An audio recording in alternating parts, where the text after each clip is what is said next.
Matamahi nasi ene kakau. Kakau kamai e fisi I pea. Ange hasisi kua whakawai ni atu. Oiawe fasi. Tahahide matari e matari. Opofa Kape angari pe aku Maseni ai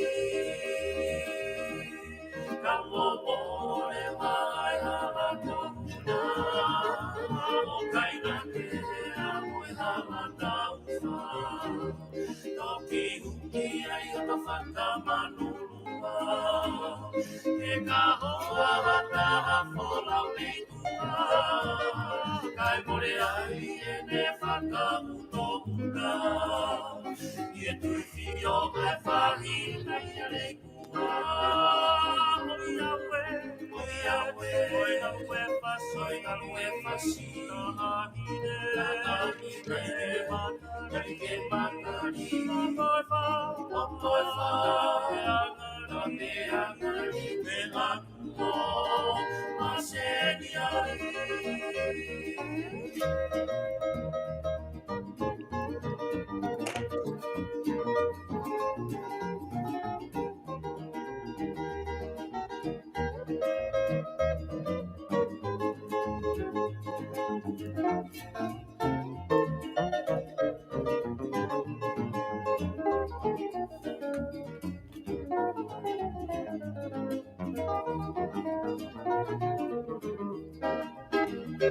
Tamai kila kata kau fide Kai tuku ke toni moto siare E fumani ki ai sisi maile Koho kute una ki whakatete Ke hau ate a mokari tue O mama tata e hoko e pere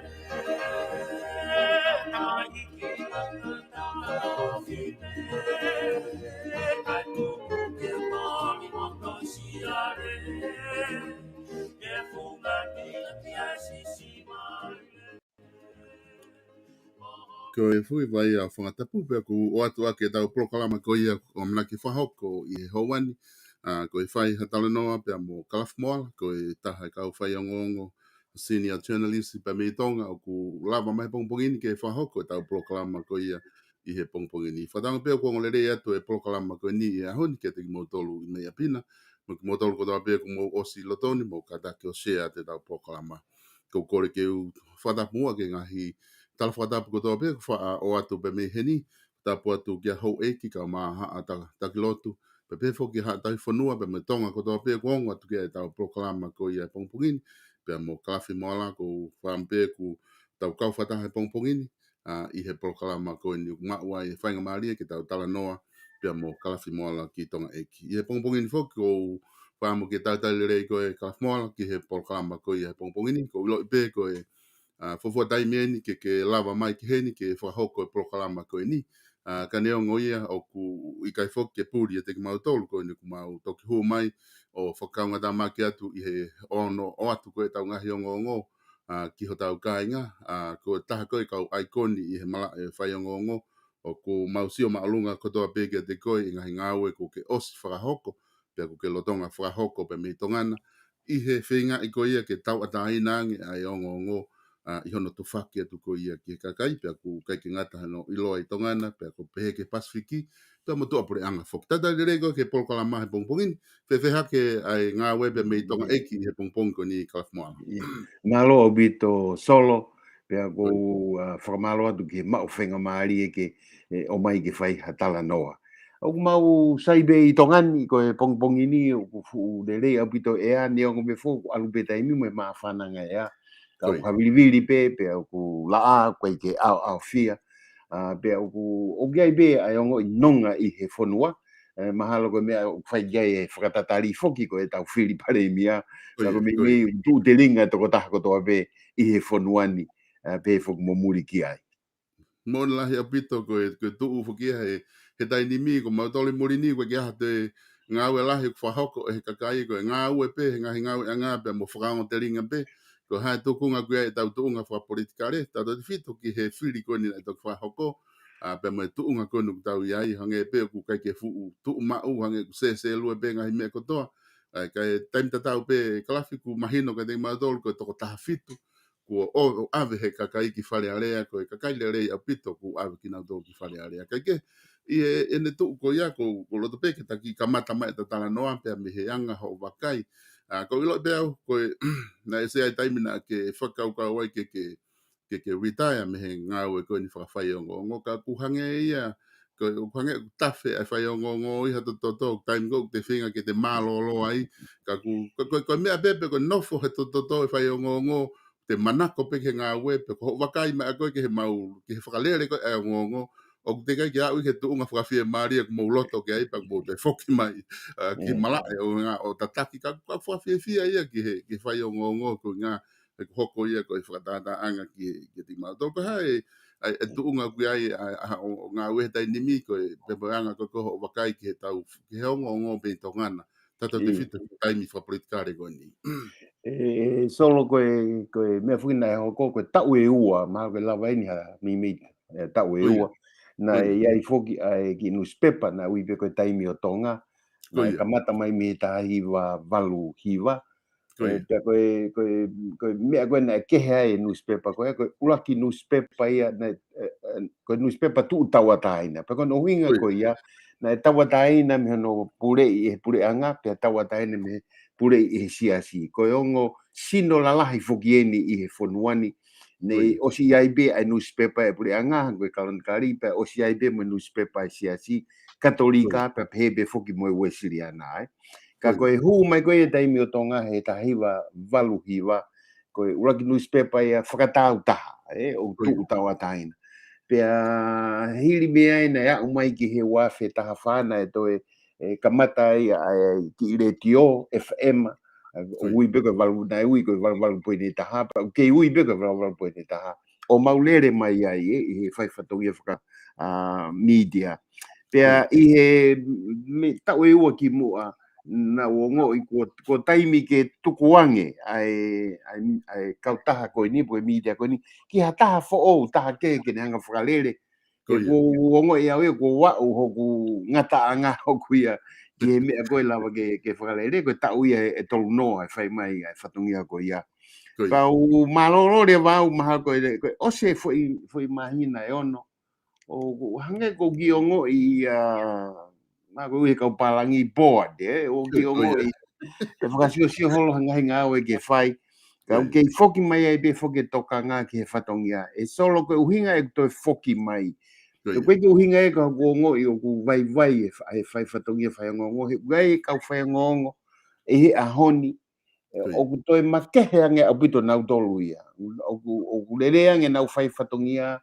pea nau poto ange ako lele yang pea toi taha nau whai ngongo nau tolu i he kuonga ko ava mai koe ai matapa koe o social media koe kuonga makehe ni a mea koe whai ngongo pea koe ai koe ongo i bege foki mai ke hau pe o sio ngepe ko ha ngahi mea te wala whai aha tokoni pea koe be foki e taimi ku te aratu ka ngai whata ko hange o ku rea mai ai kau re kai o tala mai ko hai mea mātua vai ku whai ni mo ka tu mai aha mau whai ngā maari kai kehe koe piki be he mea koe ni pa koe be ai ki website o iloa be koe talanoa o tonga pea kui kai koe e whenga ni ke ha website ke tatau mga website ke he ulahe website hange koe e tau sio ke matangi tonga koe tau sio ke website koe kaniva koe website da koe ne bitono o na ulere hona ngai whatongia pa whakahoko lele ngai whatongia koe ia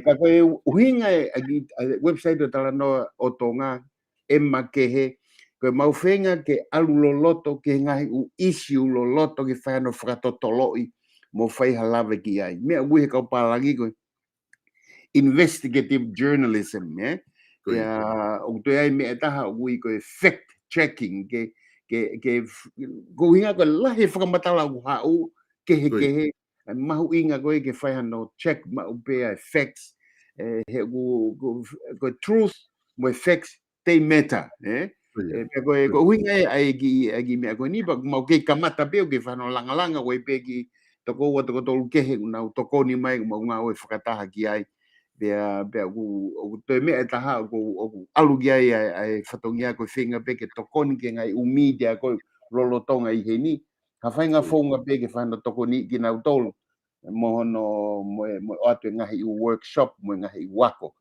ai ko me e o ku fai ai fai fatongia ka alu ke dai mi ko ngo ki ko holo i vi ke ko tai mi ko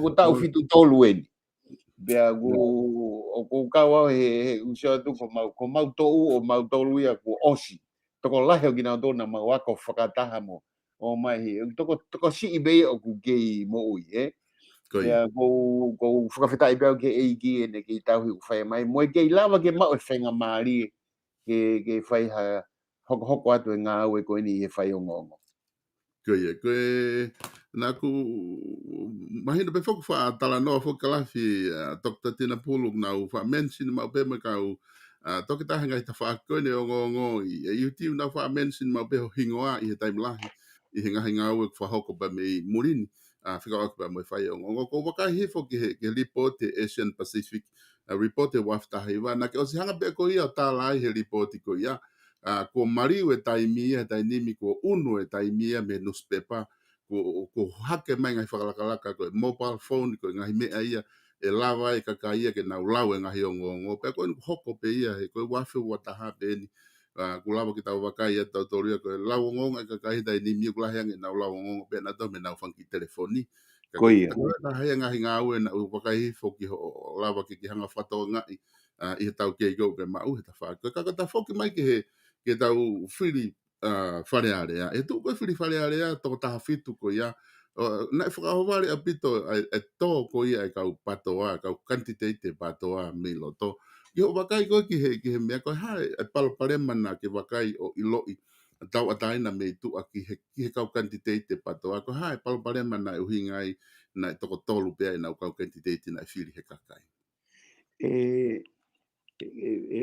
Solo koe taimi koe ana e tō wholowholo mai e tu i koe ia one whakamamawhai mai mahu inga koe ke whai he whiri whakapoto koe mea koe na e hau kia te au he whai tō wholowholo koe ana upe ka pau e pe maha tāga te au kalafi whiri whakapoto i he whiri koe ni o hange pe hane to e tala mai ka te au koe ku whiri koe ki mu ana e whakaware o mahino mea o inga ki ai ai o kone tala mai ki whakakau fo whakakau ange ki mea koe koe whiri whakapoto pea koe tau whiri koe ni ko hange ki te au koe meni o hoko ko lea mai e kakai o tonga ko nau tari pea nau whakahoko mea koe whiri whakapoto solo kai ke ai haofo ia e taha ia te au i he tō lalo ko ia ai whiri ko ia e patoa.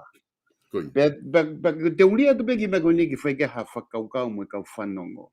Pe he ke ai ha whaahi e whaike ai ha whiri tau ataina mo ha whiri whakawhiewhia e kakai. Ka pau te mo uraki o mai mo tolo kore e mau whiri pa mo ke he matapa mo tu mai peo tau tuki hiko haa ki ae pe mo ke he matapa rolo tonga pe mau sio atu pe hau e tama ko mo whaahi tatau pe o kore mai ke whiri ai to hau mo e tama he whaahi tatau pe toko ua o kore mai pe koe mea ko ke te si atu ki ai o mui he whainga lo sika ko ia ka kakai tapuange hufanga whakatapu koe kakai vare pe te nau whai ha whiri i ha whaahi o pehe o nau urunganga koe ai koe taimi koe nai hoko ai koe ai sio koe ki he whi ola whiri koe ke ngata pe he ikuna kafa koe ai ta whaaki koe a nau tolu nai tuu tau taha ka e mea lahi koe ulungia lahi koe nai hoko ki he patoa pa koe toko tolu koe ia uke hanga koe o tala mai koe toko tolu koe ia nau osi tala noa au me toko tolu koe ia na koe mea koe hau me toko tolu koe na nau lava mai nau tolu ki whalearea o koe ko uhinga koe patoa iyo na nau mai beki nau tolu ia o whai e whiohui pia na nai ai ngai te fito I mea na nau tuita tau wai, pa nau whiahu ki ai. Ka koe rea e tamai taha, koe tamai ni koe mei wawa ua a toki tā sai a piukala nau whai winda vi moia. Ka koe rea koe asena te mai kalafi, na aku hau pe au ia he ki I pō pāo pe a aku ki wharea rea. Na kai ki heka mai au ha pō pāo ai patoa. Koi. Aia koe poini koe ko whenge o mai, koe toko tolu koe au nau toi wharea rea, koe kau patoa vai vai ia. Koe kuhinga, koe kau tamai au nau iai beki nau tolu ko uhi, ko nau iwi o nau tolu, ko nau malo ki whakafo I tui. O kai ke nau whakawhalala ki nau tolu ke pāti koe ni ui koe patoa, ke nau I wharea rea e pete nau whai hamea ki he whonua. Koe ai o kou pehebe o kou mahu inga au pito ke tau sio ki he whoifiri koe ni. Taka mea whuke o kuhoko he mau whonuani, o tiki ai ke lava ke tari ai urungi ia e whaahi patoa. Koe whaahi whuke o kuua. Pa koe tūko he taimini u teke lava. Ka pau te rato talatu ka nau tolu ke tari urungi ia, ke nau kape mai ki nau tolu. Ke nau tala mai, kua ke heke koe ki ta whaaki koe, me ta whaaki koe. Ka koku ai atu pe solo koe mea mahu inga au pito o pito ni he whiri ko osi, koe whiri whakapoto, koe whiri ne toko lahi ai, kakai koe kakai lelei, pa koe na urea mai, kakai whiri, pa koe whiri koe ni, koe na ai bia ki artikolo na atu bia ki mo atu he osea whiri, koe the end of an era, koe poki whaoini to aru ki ai, pa koe tapuange mo e tangata aiki koe ko pekia e pare imea ki moa ki rispo hiva. Ka koe ngahe ngāwe koe ana langa mai o au mai ki aho ni kuo osi, kuo tāpune whi mata pā koe ia. Kuo pau ka pau nau whi mau ki hoko atu, kuo pau ki whaka mata whou. Ka koe tāpuni, koe mea whakamea pango ia na tāpuni kovi. Koe ngana tāpuni lolotonga whai whi fusiaki, lolotonga whai e tau tā mate whika agi me mawhai. Ia kuo rea mai kakai ia koe ki nausa ia na tōre mea koe ia. Koi. Ia ne tū whoko ia e kalafi ku mahino ni ta whaaki a patoa koe ai aku tau manatu ke he rau koe week patoa he tau tala noa koe ke he whanki wiki virus koe I he no olat koe ki tonga no ho whong koe vailasi peta mai koe ki I vailas pe nio ke I vai ai aku hange koe week patoa koe na kau kantitete tolu na hu ka koe ta whaaki ni aku o whehu ia he ni ihi na lotonga koe lere pure anga he tau e ua koe ni na toki o si koe mea ko tō pei whare area na e o whongi ai ki na e o whongi ai peki pe koe paka. Koe mea ko tō pei na mea ake pare mea I whare area ko lahi tahana ne hanga o whamatala o kui ai e whingawe ake e paka pa moe ha. Koe ha me koe ke whare area ia ku wanga koe na e taomi na toria puria e paka ai e koe peki. E koe ha pare mahe o wakai ke ai o kei mo ui kulupu koe ape ko osi tanu ki nau. Iyo, koe anga e usio o tanu. Pea kono uhinga ini egu lau pehe. Koe kato e taimi koe na whaia koe ai campaigni. Hala ata ke ai ha whaahinga lave ki he paka, ke pāti koe ni. I ha whaahinga tohi, whainga literature pe I tonga ni. Hala ata. Pea toi mea hono wa, hala ata ki ai hano malanga I toi asi mai ai hingoa koe ia, Tau te whito ki he paremia pohiwa tu ni toa. He koe ia whoki ai sea koe o e paka. Pea nai, I longa au pito he kai ke toi whai ha lave ia ki he pāti koe ia lolotonga campaigni. O au mai ai be ke ahoni mahala koe wai be kau poupou unau whai hano o mai ai ngahi mea mei tua. Kau ku I he tuu koe I he taimini o ku matu aki kia te au o ku mate na mate pe pa ke ki mo I he whiri ko tu na ka mata pe a whinga ani ke whamama o me he paka ko ka mata mai pe he taimi ko ia na e hoko ai hono whakahu plisonde pe ngā popula ai ngo lavu ke whakako mangi pe ke mea ko ni solo I he tau lere ko ia he wafe taha noa pa tau hoka pe ki mo ke ngai pule anga ki moa ko te kia hapure anga he mana tu ko iai ha minista lahi me he loto pure anga ko ia ai ana minista he ongo potunga o la he ua infrastructure mo tourism Koia. Ne whai ai no whakailo ki he ngāwe kā mo tai whai to tonu. Pe ave o ngā pōpula lolo tonga ene minister. Koia. O koe ki mana tu. Pe ko mea ia ko kia te au ko whaka lawea lahi ia o e pāti koni na ui ko pak. Pe talu pe me iai, koe ki ngata ai foki he minister, to iai mo sea re, ko sea tokoni sea ia. Koia. O e pak, i tua te lau lau. Nā kau mo ia no whakau brisone. Pea koe ai na talu mea anga koe wakai koe ki mea koko i tonga ni. Talu mea me hangi koe wai whainga na nau kau ngā kau mo e pak, nau whakamamao mi ai. Pea au mai ki he taimi o e whiri ia, ko i kai ki te whahalawe ki he pāti ko ia. Koia. Ko mea mo oni foki ia e kalafiku ke tala noa ki ai. I he wakai atu koe tau ataina pe me murini ki he tuunga koe na i ai, na mahino pe, na e hanga e he pare mia pe mo e toenga o ni kau minister, whakabete vete fo i te unga ko ia koe paka, to o mea ki nau tolu ko ngā ke o te nau te mawhasia, i he tūtu uni koe pe mo ngā pōpula koe na wha oku hoko ki a kosita pe pe heke e tuate. Aia koe mea rewa na hokona nau whakata ki nau tolu. Koe konga ni na whai kia e wakai, hangena ki hanga noa ai kau kantiteiti koe pātoa, ka ke nau hanga o take advantage e fo i issue koe ia, ke nau lava o whakahai ke kakai koe taha ne paloparema o ku hoko he pore anga koe ni lolotonga, kana e lava e pore anga lolotonga ia to o fo i te unga mama o pia lere e peke mpenia o au ke tuunga he taini mi e kalafi e, ka hange ngari aspehe mai e wakai ki ai. Ko ia. Pe koe taha fuki ai mea e solo paku o ku mea i be e kakai toko lahi, na ugia i pe he horia e motuani he kaunga ngā ue whakataha pia mo Agris Pohiva i he ngahi tau mai ki mua. Pea hao ai pe ki he taimi koe na hako ai koe pure anga he wā whetaha whāna e kore mai ki huange ki office pare mea hoko koe ne advisor whaka media ai. Neongo na kai ki whaka osi au ai temi ko ia he ko hina i be ngai mea na ma tu whianga ngai ai. Ka koe anga koe e ku ongo he lele mai koe ai pak, ai patoa ka taki. Whe mo e kina ki nau tolu he ke. Whe mo e kina ki nau tolu i he whefusi aki i he mawhai.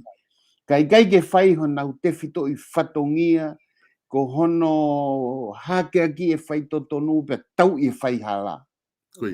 He koe mea na i loa ai e tangata eki koe ko pekia mo ngahi movement me koe ngahi tau mai koe ia. Koe nau tuu whakawhepaki e whai hala mo ngawe kā sai. Hau e tau tangata fo o koe ni o e patoa. Lahi ange nau fie mau mawhai mo nau whefusi aki ai. Pea koe mea rewa nei hoko, koe whaahi koe taha na tonu ke nau tuu o whakaanga ai. Foi hao pe nau tōria ka ke whai hau e sia hengai mea koe ia ai. Pea nei paurewa ke whai he media hono o whatongia to tonu koe sivi, pea mo whatongia koe ia koe hange koe rea koe kuri reo. Pea ka koe taha ia ai whainga taa, pea koe taha ia mea ne hoko ai fu ulungia lahi koe ni ki he patoa. Ko tui koe kai ke nau whaiho nau whatongia koe ia nai whatu ai ki nau tolu, ke nau tuu, tau e whaihala, hake aki e whai totonu, ka nau whe mo e kina nau tolu he sio peko hai utaki, peko hai e pure anga mo e ngahi mea pehe. Pea ka ataki pe ho kau whanongo patoa, ka koe anga pe ai sio ai motuan. Koia, mo ni apito koe, na wakai foki ki fo i video pena, mea pango pena ki fo i video na e mai konga pe, kai ke uma ua ia context koe koho tala noa, kana ke whamatala e me i he huunga koe ni, ai tau i koe whai hala pena e a uai, ai ngā ue o malolo e pare mia malolo a Agris Pohiva ta moia, i he tuunga na e pehe i ho lea koe fo i video, i he tuunga ma o lalo i hono tau i koe whai hala. Pe taim te tau pena, whanongo he fo i ho lea koe i he campaign koe a Sales Pohiva. Nā ke whakaha ai koe pare mia ko uhinga ke a Pohiva tuene tō, koe pare mia loi taha eni ko ke mamata ki ai. Ke sio koe pure anga ngawe ka taha eni ko ke lava o wakai ki ai i he tau tolu noa ho whai ongo. Ko statement lahi au pito eni ki a te au he ko wakai ki ai. I kai ngata ai he ku mahina foki a te au ko toko taha whai ongo tau kei koe mo fuoloa He kai ke lava ke lea ake ha mea o kai ke mao hano whakamooni. I ho o taimi ke state ai fo lea koe ni i he public. Aia ko hanga ia ho wakai i ai ngā aue ai ongo pare mia osi e tau lili wafe hongo furu. Koe hae makatu unga koe ia o ke kei tuu pehe whakamatala na ke whakahoko. Koia, ka mahu inga ia ke tau sio ki he wafe hongo fulu o lele mai mi ai. Ko pure anga ni tolu, Ula pure anga na e takia e lotu i wakano ko e gino pere. Pure anga no wa takia e agresiva. Pea ko e pure anga ko ni hono tolu fra mui mui taha na taki mai e pohiwa tu ni toa. Sai, ko meni o te makai ko ke fui pure anga tolu ko ni. Pea o anga koe sio e a aku, pe koe mea benia sio benia aku. Koe pure anga le lei tahe foi tolu koe ia, koe pure anga koe na e taki ai a lotu i wakano i wafe hongo fulu. Na e ia i e palo parema, po o ke iai ha pure anga ta iai ha palo parema mo ngai fialaki, ngai mea uhoko ai. E koe ngai pure anga kotoa o tataki he tangata pe koe fefine o tae hao pe o tau kau kahatoa biki ai. Ka koe pure anga koe o i wafe hongo fulu na e si tahai ai palo parema mo ngai fialaki. E pate utarate uhinga mea koe ni ulua kipe koe pure anga pia taha na e whenga ai paremia koe ia ke whakataha ai mea koe au tau i koe Government of National Unity. Nane o mai ai kau minista ni ke na minista mi he whaahi koe kawai kene o mai a akilis pohiva koe mo ki nau tolu koe mi whaahi koe e taha ai kau tembo kalati ke nau iai koe hou eki pe no pere pe ua ne hanga o mai ke kabineti koe whenga e ke whaiha whakataha i sai mahino bea ulahi ngai mea ni whakanga e pure anga koe ni pe au pe whoki ki he whiri koe a hono ua pea hoko ai koe ai liliu o hoko mai a grispo hiwa koe paremia e solo koe mea ine ua anga koe ai au sia ai motua koe ni na ua usia e au ai fia lahi mo o ngoi ne whai ai whatongia lahi ke o mai liliu le rei ke kakai he tau e uo fulu tupu o kau ngā oe mo agilisi pena ilo ai tangata koe ia koe ko tangata pure koe ko tangata taki pure anga koe tangata na e tuu koe tangata whakaanga pia kau mai ki ai kakai akademika hange koe futahelu nei ia e kau taki lotu ai pateli sio fina o kau ai pe mo amanaki havea he kau pou koe ia ki whenga ririu sai koe tahai ai au sia ne ilo e tangata koe ia he ne whai whatungia koe ia au mai ke wafe taha wha na uto ilo e tangata koe ia he whai whatungia kehe koe whai whatungia koe ia koe ne hoko koe pareimia o Tonga whakalere ai pure anga o Tonga e lava peke upea solo koe ongo tangata kehe ia e ua ne ilo e au i he whai whatungia kehe koe e ua koe ia teu pehe na e fu tō atu au pito e whai whatungia a grisi ne ngone ai benga hi halaki nei hoko i he taimi nei hoko ai koe toko taha whakaanga tau i whai hala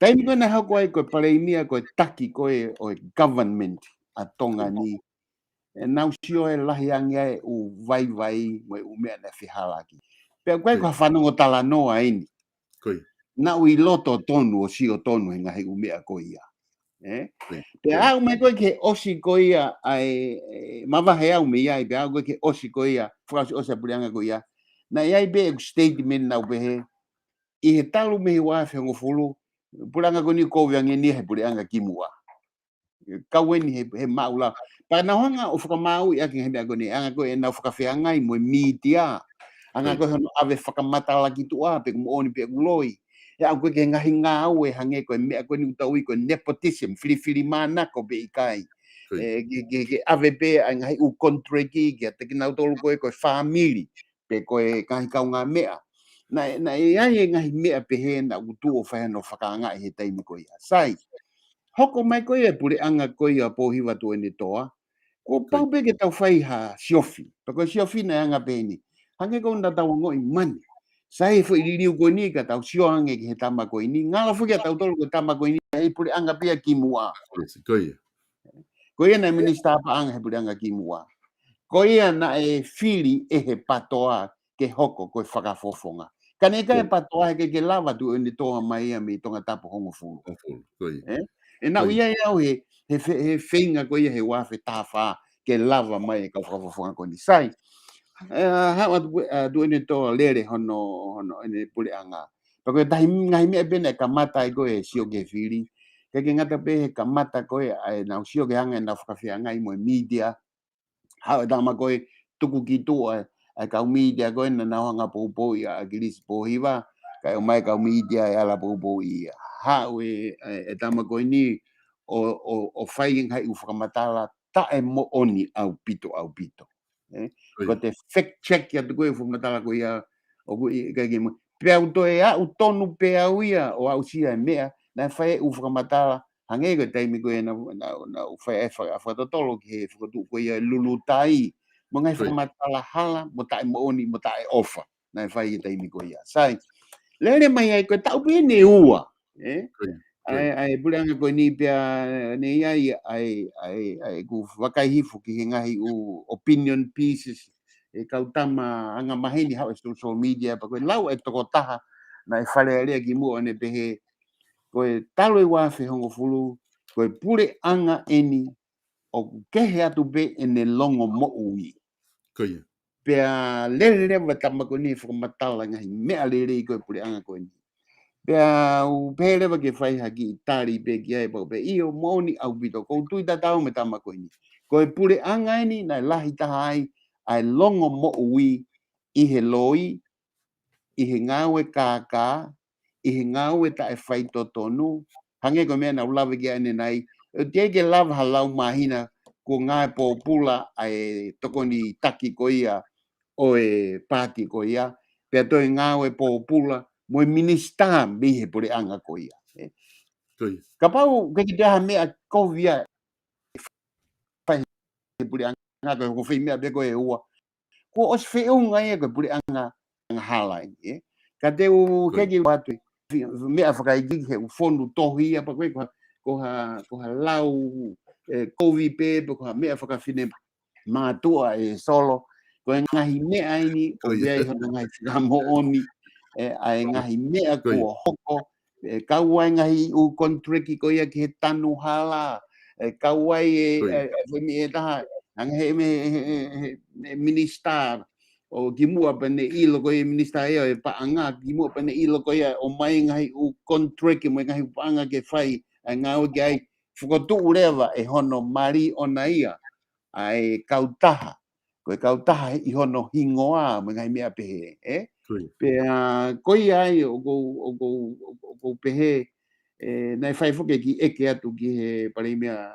ko ni Beko no hinga fai mea ko ia pa fai de tala it's a conflict of interest ka ko tali mari e ko taha ko ni tala mai o ki kai ia mea ia ko conflict of interest he ka pa glava ha to ko wa fai le i pe fai ma ngawe ka me pe ke tu kwa nga ki ai ke ne fai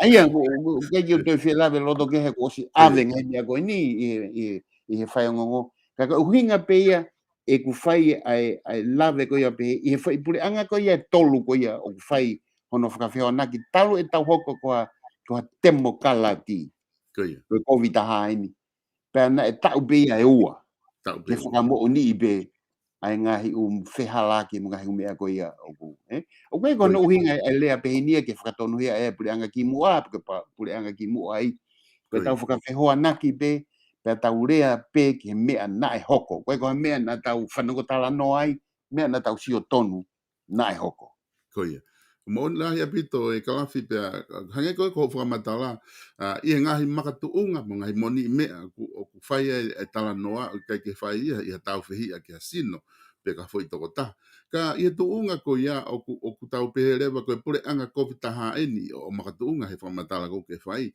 i ki tau pe ua ka tami ta tau foki i he whiri ko e tau ni ku hanga he kakai o omi kotoa pe na utol maka toko taha pe na e tuku itua pe toi ngā rewa o mai.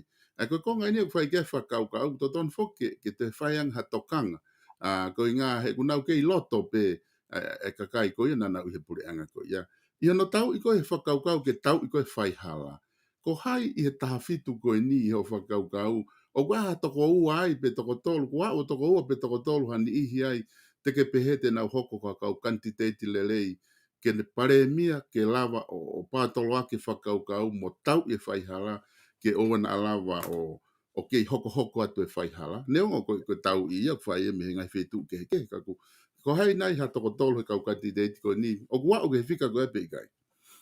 O mali e pa ko fehu i mahu inga o ge fai ka ka tuku be ge fa lave lave atu ke me ko oku hoko ko ma o hoko ko ia i he taimini e solo ko me ko ni ko tau e fai hala e fai lelei pe fai ta wange ai nga o ko ia meitua ko ia aia e kau mai ki ai ai nga u sino mei tua hange ko siasi ngai siasi ke Wang hai u sino ko u NGO o si frodutu hange ko me ko ia ka kai fefine pea o gai mo ngai u sino media ko ta hai na fatongia ki ta fa ki ko ia ai o gai ben hai u sino meitua ka u tau wakai foki ko fare area te na fai anga a fanga tuku ka no fa we nga hilao we ngai me be ko no tau e fai ala he ko me ni ku hoko Talo mei he wafe mafitu o lere mai ai to whakafoohi wafe taha o no ai ai lao whika o ake mono tau i whaihala. Ko lao ko ini o gui ko e Anti-Corruption Commissioners Act. Ko o si lao ia i tongani. Ka tikai be he uta ulahi ko ni ki whakahoko e lao ko ini.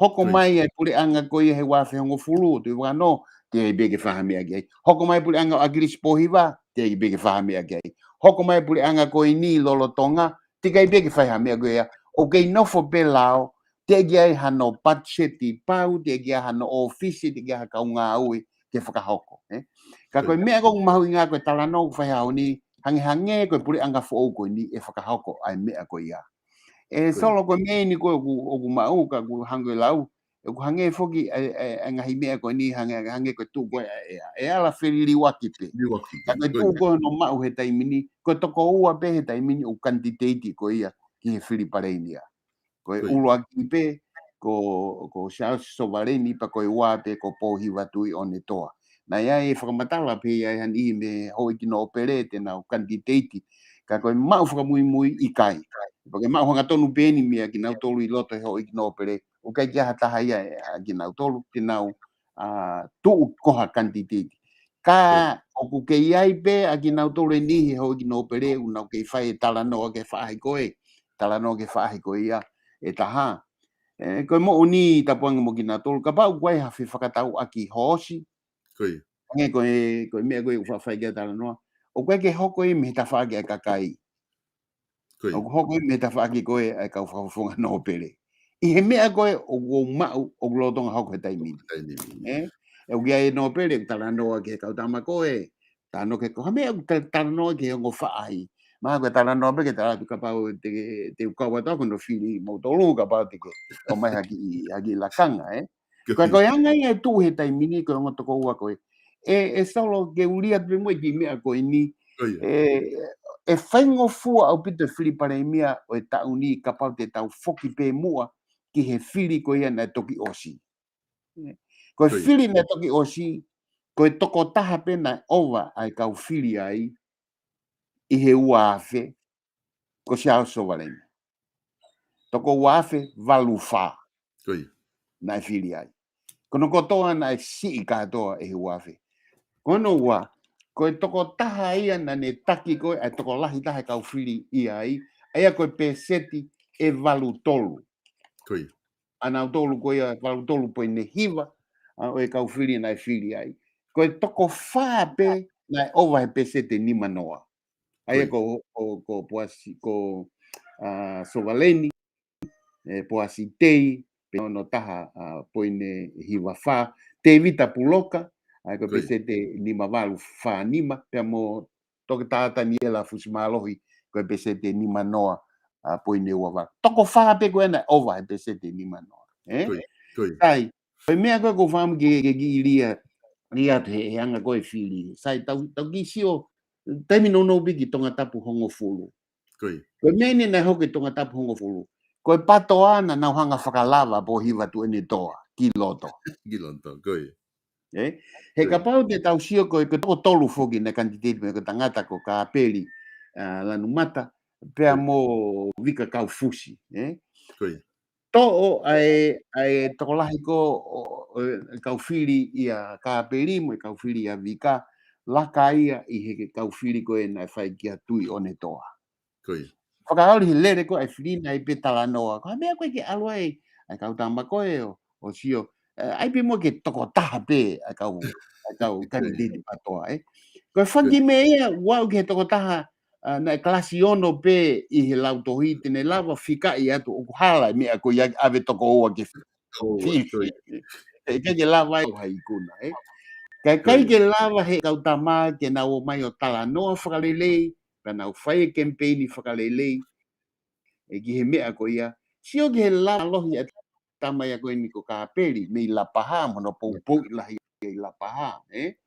Koe anga mea ko tau lau ki ai, koe tu koe ai whiri koe a tonga tapu hongfulu ai ana lava mea koe atu i one toa, koe pato ana na hanga o whakalava mea. Na i mei tō pe ia, ka pauna i kai. Sai, kono hei kupe hatu koe tau sio mua ke whika, mo i whiri, e lava ke tau sio, mahino toi pe, ke hanga koe loto kakai, mo i mea ke whakafuafua atu ke tau whiri. Ta koe tuu koe he ongo kantiteiti e ua koe ia. U mahino apito pe ai fu laka ange, a ki na tōre toko lahi, mo loto kakai, mo mawhana kakai, ki a se au sovarini. Okay. Aia koe ne tuu koe ia e kalafi koe aku ange koe ni koe ni kuna whanonga mo ki raua i he prokalama koe ni ahoni lahi whoke kakai kuna ui i he whakaukau koe ni koe pure anga koe ni o pohiwa tue ne toa koe pure anga ngāu e lahi ia he langa whanua ko lava ke whakahoko i tonga tātou whito ngahi tanu hala langa api ako me ngahi langa holo e kakai whiwhine me ngahi ngāu e pepa koe ke pūri ia kalafi i he taimu tau tala noa ai ke ngahi isi koe ni ngahi ngāu e lalahi kona whahoko. Koe mea ni kou ke tala noa mai ki ai i he whikaaki mea sovareni pia mo pohiwa tue ne toa nana i he pure anga pe ko ia. Ai ok mahino mai rewa kalafi o ku mawae ua e skalamu koe ni alua sovareni mo ni ihi o i he pure anga ko o si pia nofa pohiwa tue ne toa mahalo mo ni ihi. I hene tuu koe ka pau ko na ua ku hange ko whamatala ku na kanditeiti Iyo, koe me fuke taha e solo maunga ke tau wakai ki ai tau te fito foki ka motol ko i muri ka motol foki riu mau nofo wakai atu ke mea whakaaho. Koe. O kai ko mea o tuk telefone maha taha tala mai ko menu koko mau whakaaho mau sio mau tol ki ai ke mea koko hangai koe ni te uki lave pe ke mea koe ni he langa whakalaka lahi mo tanu hala mo ngai mea koe o lau koe ke hau koe mei muri. O maari e koe ngai u tala koe au hau kato pe mei muri. I kai u teke nau sio na tole he ulanga whakalaka koe ia ka o atu foki he ripoti e koe ia. Te au sai beia. Ka he ke tau toe o ke ta whaki koe ia koe hango e lau koe whakawhikihi au fuloloa. Pea koe ke hano fu aunga. Koe ngā ue ko whai pia lawa he purianga koe ni tau whakamalo ia ia. Tonga tapu hongo fulu, fia nau tolu tanu nau ngahi hala. Koe ngahi u wheitu koe ai kau minista, koe ngahi ulanga whare ai, e ku whanongo tonu me ki nau tolu koe ai, nau fia ki nau tolu. Sai, koe mea ni ko oku hoko, oku taimi lahi au koe taki. Oku ne hanga koe o whai whakamama e ua pe tuu whakawheki. Koe kau pou ia, tuu tawha aki. Mandui ka whiri hataki e taki pe ia. Ka koe whiri koe hataki, koe a tende te he kapniti mga mea pehe. Pa koe te minihi koe kau pou koe ni kia sovaleni, na nau pou na tolu ki mua pa toki hawa sovaleni o ke pehe wahane mawahe. Nau se o mai be nau whakau kaua na tolu. Pea ta tau pe, pea moe tu o ne toa. Na iai wai pe kau pou iaigu. Ne o si lere pe popo e ki ai ki mua pe hau ia tala mai e hoko koe kanditeiti. Ai au kou pehe o lahi e taimini koe kau pou ia o nau hanga koe o dictate. ai mea Koe. koe e whai i he toko taha koe o ku taki ai. Ka koe Koe. au anga pia ku whakamatala atu ki he mea ku hoko koe mood he taimini i he whanuani. Koe anga e Koe. tu ai ngō kanti teiti. Pea Koe. o ku holo mui ai ho eiki mea o atu hatahe na tolu koe kau kanti teiti. Pea koe tala koe o hoko koe mea koe ni koe osi hono whakamapa open ai launga mo recounti mo hafua o whai hange solo koe tua pure lulu. Tupule lu. Lava i ke whakamapa open mai ai mea unau i koe Rick.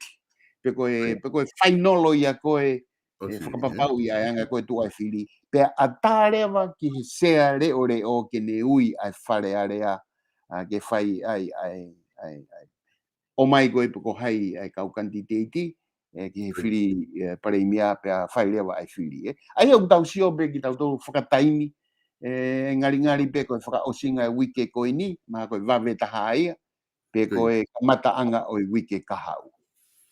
Koe. Kalafi koe ki whai ia koe ni u whaau ia he ma whaapokalama make he ma kautama koe koe.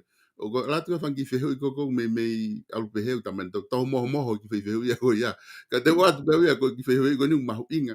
I ngai whakamatala koe ke whai ki a pohiwa tu ene toa tapu mo ia koe ngai koe na pare mia tau e ua. Pe me ngai whakamatala koe me ngai moni mea koe tukua ki ke pure anga.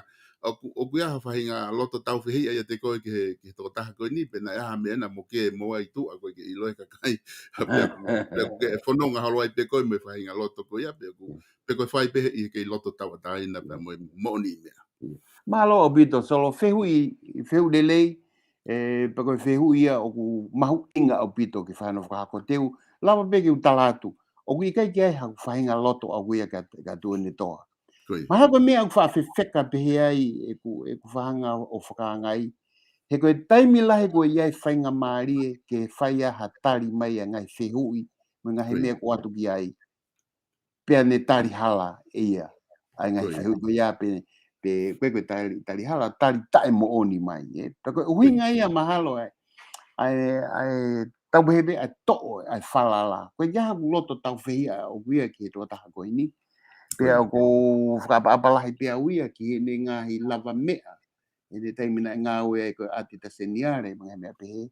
Ka koe anga koe whenga whatongia whai o ngongo. Ko te o uki he tuunga koe ke to ilo koe hae mea e whai. Ko te whenga tu koe ke mau mai e mooni mo whai maha whakamatala o koe ke tari mai. Pa ko te taimi koe o whai aha no tari toke alu kita whatatolo ange koe ke mooni mea koe ia.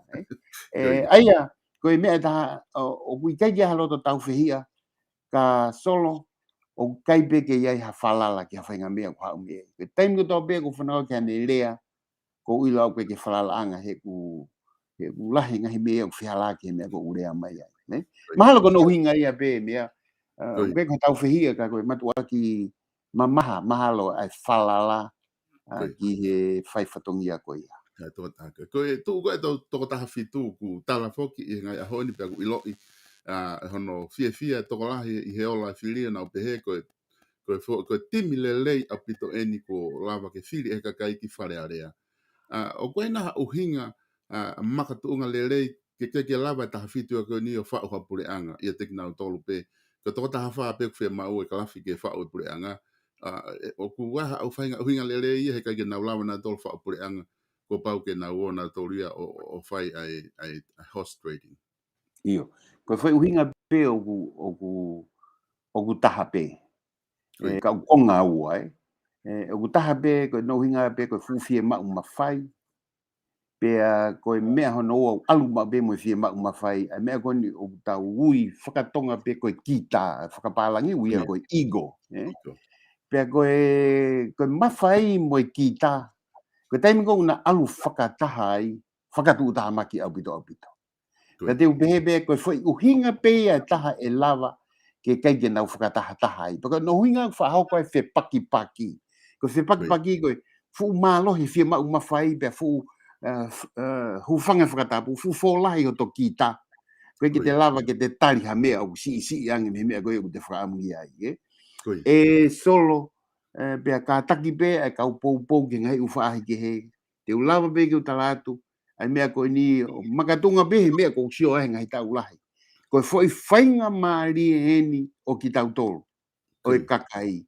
Ke tau whai, ha whiri whakapoto-poto, pene o si whai e whiri whakapoto-poto e koe ia i he wiki atu.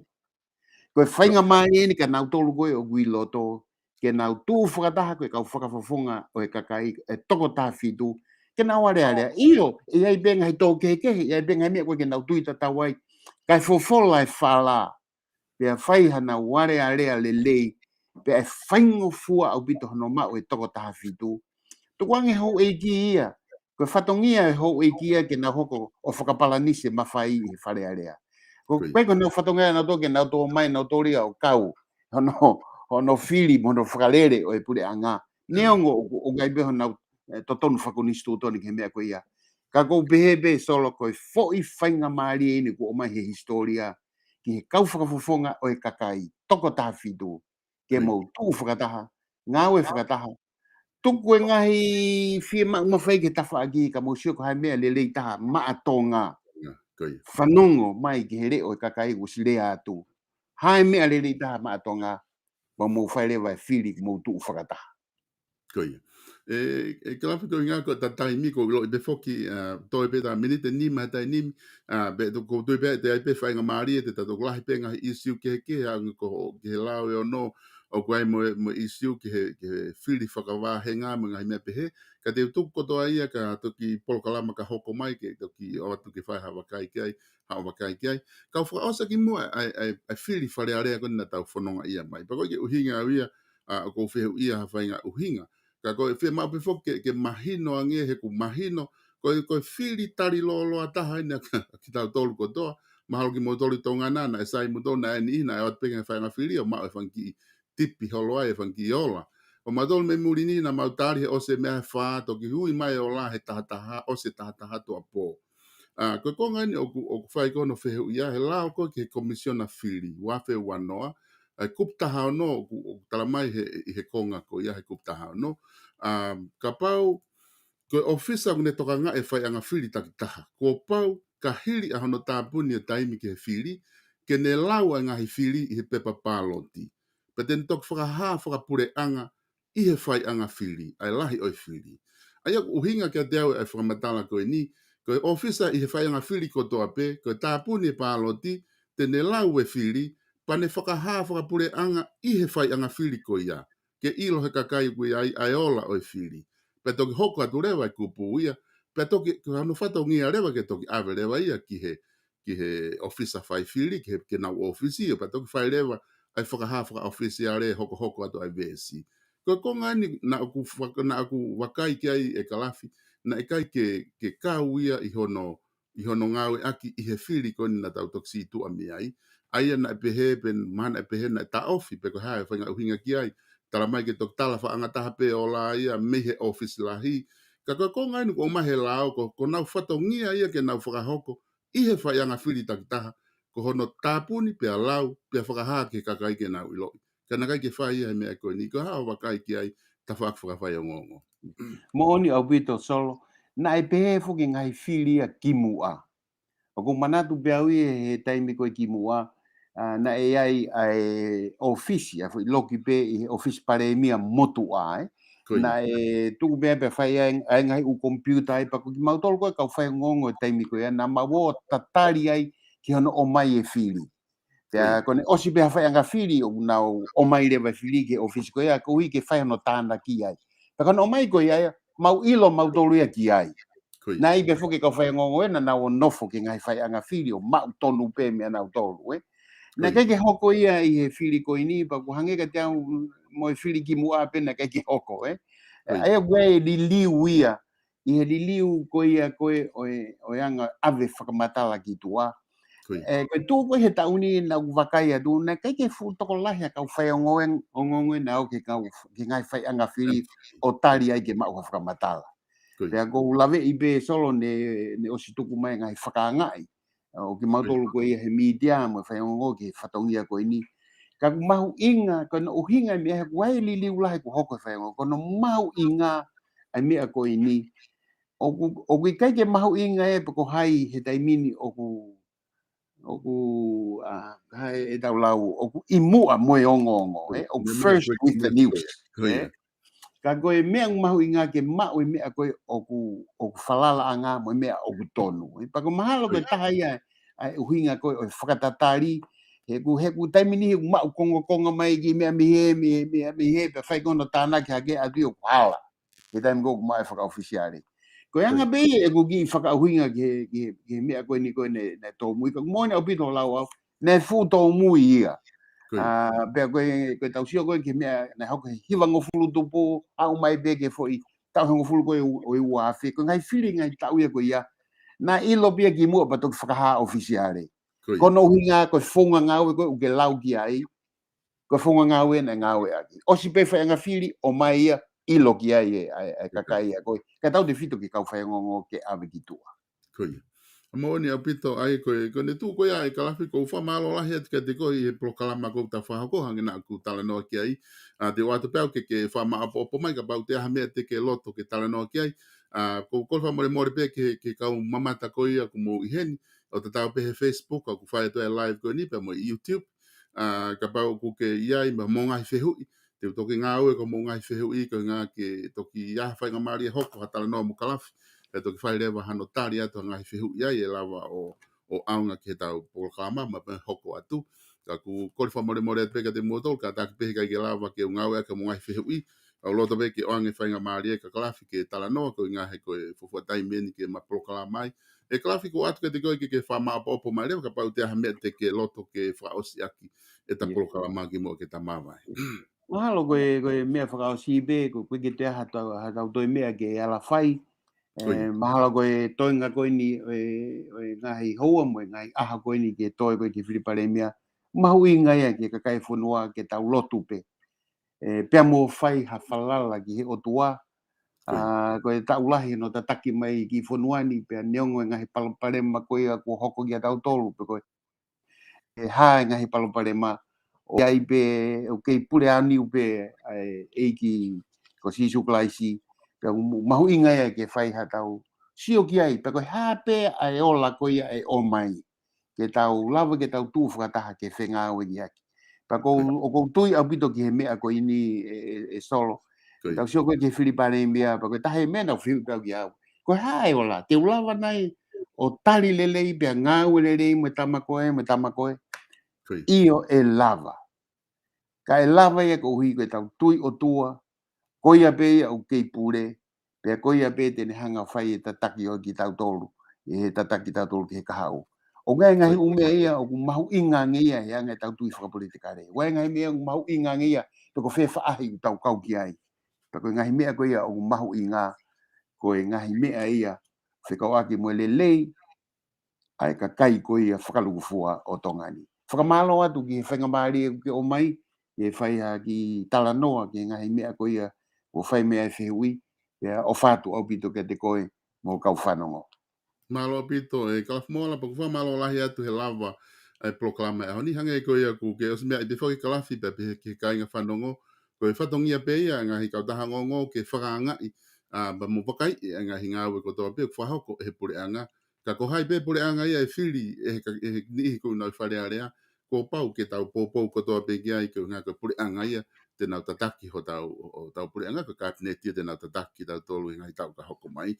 Ka ofa tu kalafi pa mga ue kwa hoko pa mitongana ma vedo ia pe whainga mari e hoko te toki tala no ai ka ta mawa e rewa hea honi ka whakahoko te whankitu waki koe ni. Malo au pito solo. Malo pito. Ia koe lawa ia ka inga tau proklama koe ia pa mo Kalaf Moala koe whaingongo senior journalist pa me i tonga ek ai ia o ku whahoko te pongpongini. Whampena e ongo le rea te proklama koe ka tingi mo tolu ki apina. Katak whamore more beha na tala noa ki ai. I he kai ke lama ke o loko ngau e ake mo ngai whihu i. Nā ka kotui pe e ai pe ngai whainga maari ala he kaha u. E lava ke toki whahoko ai ngai whihu i ko ia. Ke lava ke tautala noa mahino ai pe mo e toko taha koni Kalaf Moala. Ko e taha ia ngau e kau aikoni i whai o ngongo pe me i tonga e. Ki kawata mo e ki i tuaki koni. Pe mo i whamalo lahi pe ke tek mo toko toa pe ko mo lava mai ki he tau proklama. Ko he hoko foki ai taha ua. I ahoni e whakahoko ai e tau proklama ko ia ko e tufunga whanua alo au pia mo palofesa toke ta sio siua laftani ai ko tau proklama hoko ia hoko ai taha ua Kai o ata ki tu ako ni mo whamalo ke ka sponsor ko ia o nga o tokoni mai ki ona whahoko ko ia e tau ngahi pokalama.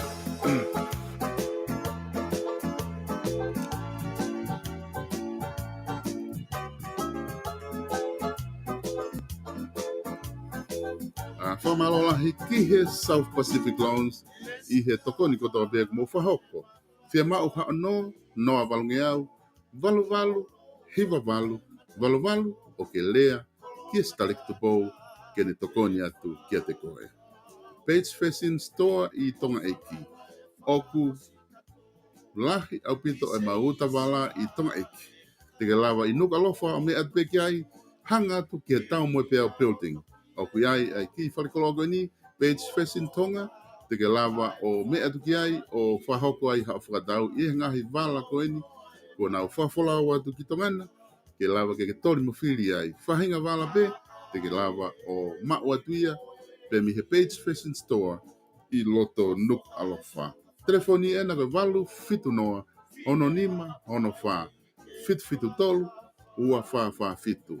Ko hape whainga mea ke fia mau ai, te ke lava, o mau atu ia ngahi wala, whiunga pe me tau tupu, o alo ai pe o au, ke te mo tolu koto pe ai kakai lalahi. Ai pe mi he Page Fashion Store, i loto nuk alofa. Ke mei te sia kove i ongo, lele a e o kua whatu, sia koka foa alo i talau, tangi ai toa tuku a ki tau, e koe whi ofa a ki a kakau, whasi pe sila tuku i mano.